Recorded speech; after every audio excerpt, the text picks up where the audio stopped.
Alright, we got some new chargers. Pushing 90%. Now 80%, that green notch, is actually its rated power. 10 kilowatts. 100% is actually 12 kilowatts. Now this being a military unit, it has to be able to perform 10 kilowatts at altitude. Like in Iraq mountains or something, right? Afghan mountains. So it'll do 100% at sea level. It'll do 133% for a little while. And eventually you'll get an overload. Get that overload light right there.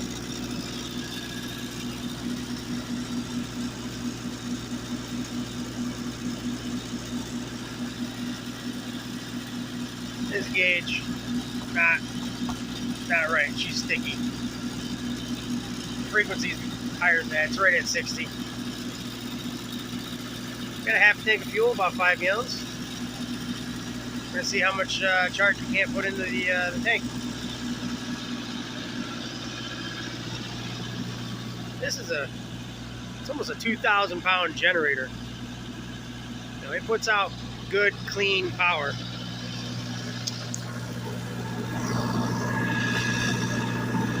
Right there. It's rated 52 amps, 120, 200. 52 amps is not 10 kilowatts. It's over 12. Let's go check on the chargers.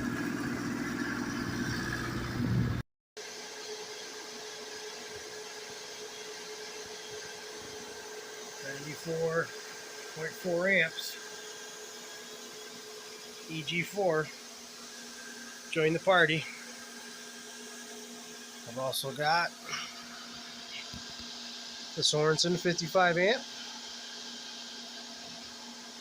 and the old school Kikoshui.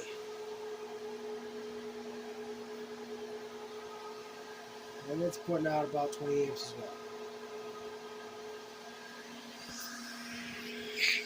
I have absolutely no load.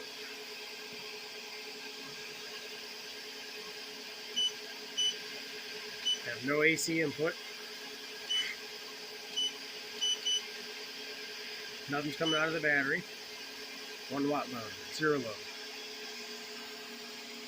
The Victron's over there flashing. Smart shunt. It says we got about 170 amps. 170, 172. Got the trusty fluke right here.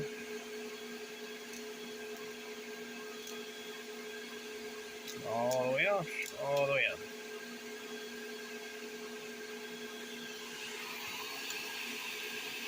.9.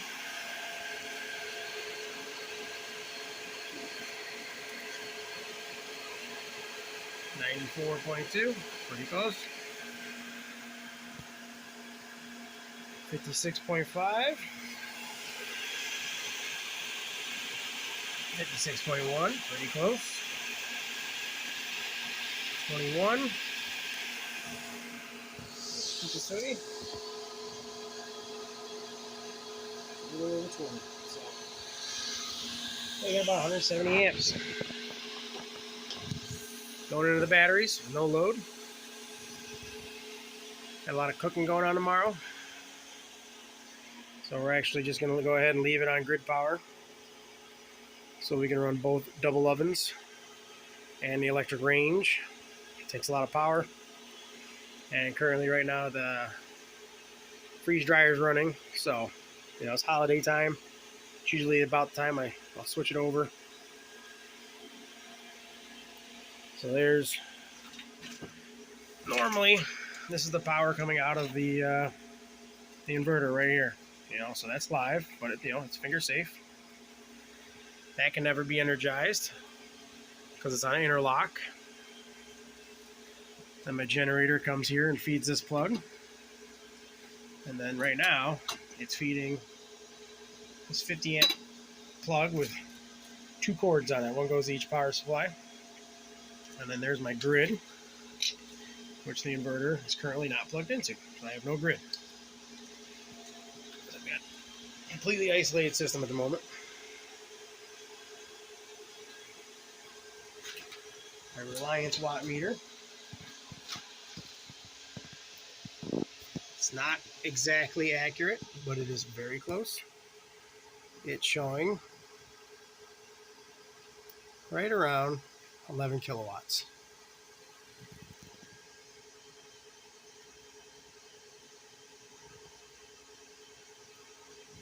So,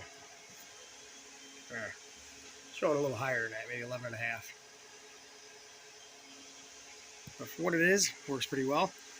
Just got two current transformers, the donuts, go around the wires as they come in from the generator feed. They go into this panel. This one feeds 20 amp outlet, 20 amp cord. This goes to one of the power supplies, and this one goes to the generator 50 amp plug down there. That is technically double tapped, but for testing purposes, I'm going to be okay with it.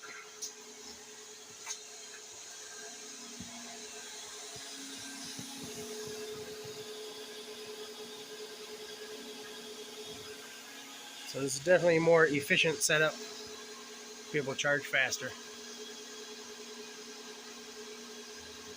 Let me go grab my other phone. We'll see if we can't look right at the Victron app. Phone looking at a phone, that's always fun. Okay, here we go. About 30% state of charge, about 163.6 amps is what the Victron's seeing. 8,700 watts going into the batteries. And like I showed, it's about 11,000 watts on the generator. You know, a lot of the inefficiencies, some of the inefficiencies coming from here. Not too much. I've already checked the EG4.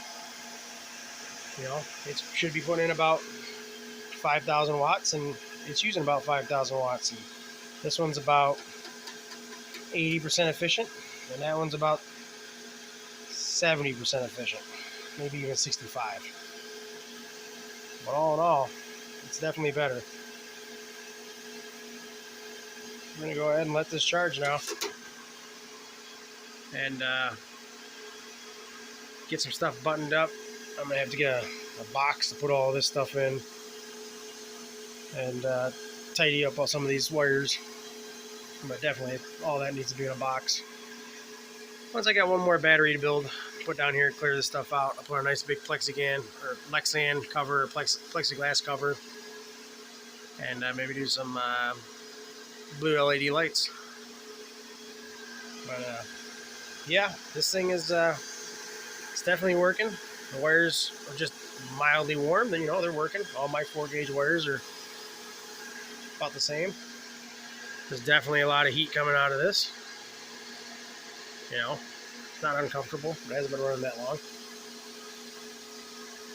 I did take the rest of this gland off, as it came with a cable, but as everyone says, it's not long enough, and this does just pop right apart. It's just held in with some Allen screws, so you can put your own wire in there to reuse the gland. For now, the casing, I'll have to do something about that, but as of right now, it's good enough for testing.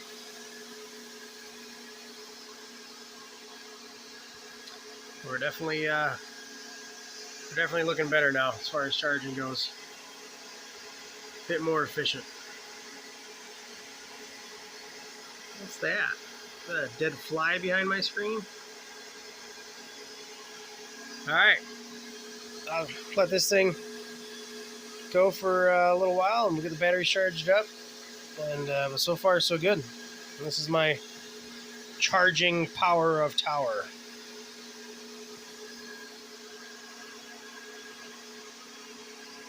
A little bit of battery corn.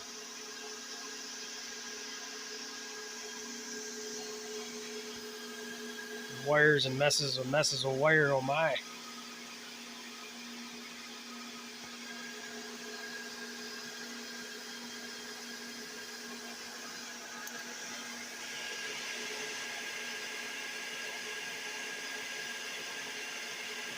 All right. We will let it eat.